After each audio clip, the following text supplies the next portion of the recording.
नमस्कार दोस्तों। जैसा कि अब तक आपने बिहार इलेक्शन से जुड़ी अपडेट देख ली होंगी।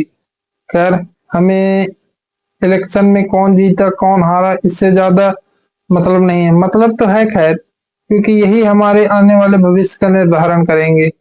किंतु हमें इन सब से ज्यादा फोकस इस समय आज की युवा वर्ग जिसे जेनजी कहा जाता है, उसका मेन फोकस अपने भविष्य को निर्धारित करने में होना चाहिए। अगर हम आज इन पार्टियों के चक्कर में पड़ गए तो कहीं ना कहीं ये हमारे लिए भी घातक होगा और आने वाले समय के लिए भी घातक होगा। मैं आगे समझाने की कोशिश करूंगा मैं ये किस आधार पर कह रहा हूँ। खैर, जो भी हुआ अच्छा हुआ।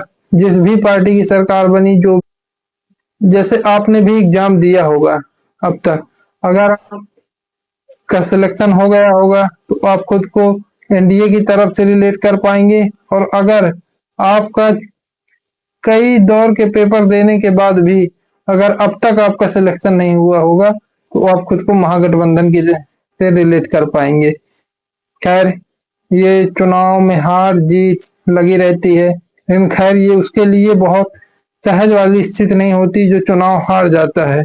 क्योंकि चुनाव ये जीवन के किसी अन्य क्षेत्र में भी जब पराजय का सामना करना पड़ता है, उस समय बहुत अधिक ताकत की आवश्यकता होती है।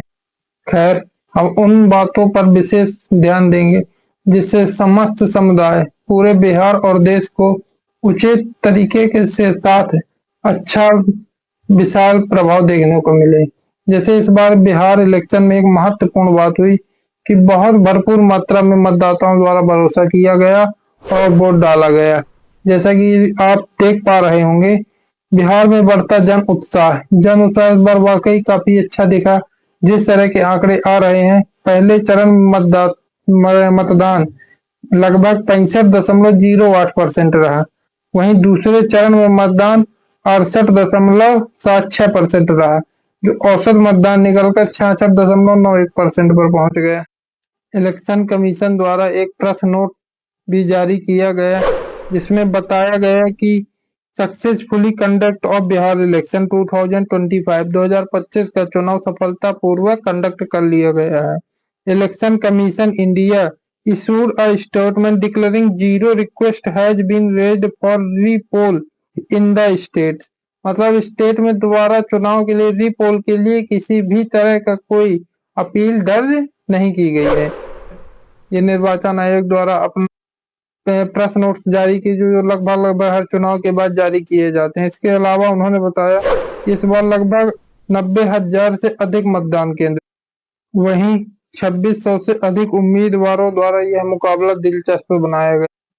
वहीं निर्वाचन आयोग ने पुरुष, महिला एवं अन्य लिंग के अधिक मतदाताओं की संख्या दिखाई है, जहां 3,93,79,366 पुरुष मतदाता थे। वहीं 3,51,45,791 महिला मतदाताएं थी। और लगभग जो तीसरा लिंग अन्य जेंडर है वो लगभग 1700 के आसपास। इस तरह कुल मतदाता 7,45,26,858 हुए। खैर, बिहार के निवासी तथा देश प्रदेश अन्य के छात्रों द्वारा यह जानकारी भी ज्ञात होनी चाहिए कि बिहार की सबसे छोटी विधानसभा जो क्षेत्रफल के आधार पर है वह बांकीपुर है। वहीं सबसे बड़ी विधानसभा चैनपुर है और मतदाता संख्या के आधार पर सबसे छोटी बरबीघा, वहीं सबसे बड़ी दीघा है। वहीं बिहार विधानसभा में कुल 243 सीटें हैं, जिनमें से अनरिजर्व्ड 203 है, अनुसूचित जनजाति की 38 तथा शेड्यूल ट्राइब्स की 2 सीटें। मतलब कुल रिजर्व सीटें 40 हैं और अनरिजर्व्ड सीटें 203 हैं। चलिए, ये तो जानकारी हो गई जो भी मतदान और निर्वाचन आयोग द्वारा साझी की गई, जो लगभग सामान्य ज्ञान के अंतर्गत आते हैं। वहीं अब कुछ खास प्रत्याशियों के बारे में जान ले। अब आप इनको देख रहे होंगे, नाम तो सुना ही होगा। इनका नाम सम्राट चौधरी जी है। ये लगभग लीडिंग रोल में है और लगभग लगभग इनके जीतने के आसार हैं। अब तक तो ये लगभग कहा जा रहा है 38,000 वोटों से आगे हैं। वहीं इनको भी आप बहुत अच्छी तरह से जानते होंगे, नहीं भी जानते होंगे तो इनके भजन जरूर सुने होंगे। ये भी लीडिंग रोल में है और लगभग इनके भी जीतने के पूरे आसार हैं। सबसे बड़ी शॉकिंग न्यूज वह यह है कि तेजस्वी यादव पीछे चल रहे हैं, जो राघोपुर विधानसभा सीट है। ये लगभग इन कहा जाता है कि इनके परिवार की सीट है। यहाँ से लगभग कभी चुनाव नहीं हारते हैं। इससे पहले इनके परिवार के अन्य सदस्य चुनाव लड़े, इससे पहले ये खुद भी यहीं से विधायक थे। इस बार ये पीछे माने जा रहे हैं। हालांकि अब चुनाव का रिजल्ट जैसे जैसे आगे बढ़ रहा है, मतदाता की गणना की जा रही है, वहीं वहीं आगे देखना होगा कि क्या होता है। वैसे इनके जीतने के आसार हैं, लेकिन फिलहाल अभी ये पीछे चल रहे हैं और लगभग एनडीए 200 सीटों पर अपनी बढ़त बनाए हुए है। वहीं महागठबंधन 37 सीटों पर अपनी स्थिति पर है। हालांकि यह स्थिति उसकी बहुत खराब है, लेकिन खैर बिहार की जनता ने जो निर्णय लिया होगा वही इन सीटों पर परिलक्षित होता दिखता है। यह अलग अलग पार्टियों का ग्राफ है, जिसमें अलग अलग पार्टियां लगभग कितनी सीटों पर बढ़त बनाए हुए हैं यह दिखाए। सबसे बुरी स्थिति तो कांग्रेस की है। एक जमाने में कांग्रेस का लगभग पूरे भारत पर दबदबा।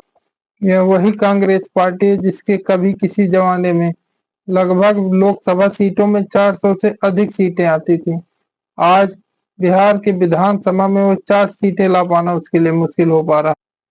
खैर, ये तो हो गई नेताओं की बात।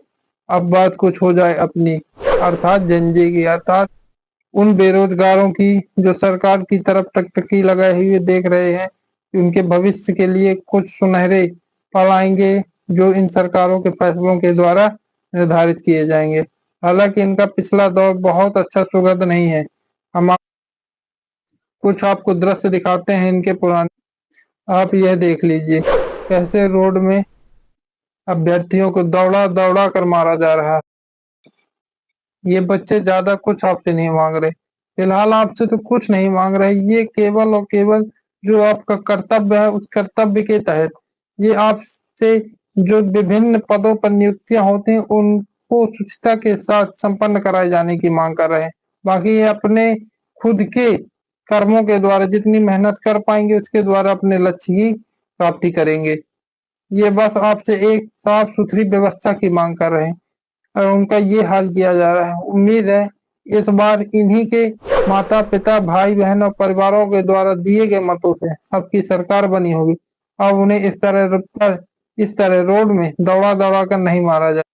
हालाँकि कुछ अच्छे करते हैं काम भी हुए हैं इस सरकार के द्वारा, जैसे इस तरह की फोटो जिसमें नियुक्ति पर हमें उम्मीद है कि इससे तरह की हजारों लाखों फोटो इस कार्यकाल में देखने को मिलेंगी,